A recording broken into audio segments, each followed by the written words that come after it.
Alam niyo ba na napakadali lang pong mag-bake ng Pinoy macarons? Kailangan lang po natin ng 3 eggs, 1 can of condensed milk, half teaspoon of vanilla extract, and half cup of sugar, 1/4 of butter, and 3.5 cups of desiccated coconut. And ang susunod po is ipagmimix lang po natin sila, eggs, sugar, condensed milk, and yung vanilla extract.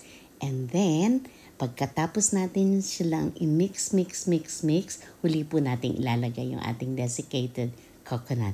And ang susunod po is, ilalagay na po natin sila sa kanilang tray. And after 15 to 20 minutes, depende po sa init ng ating oven, for 180 Celsius, tapos na po ang ating pagbibake.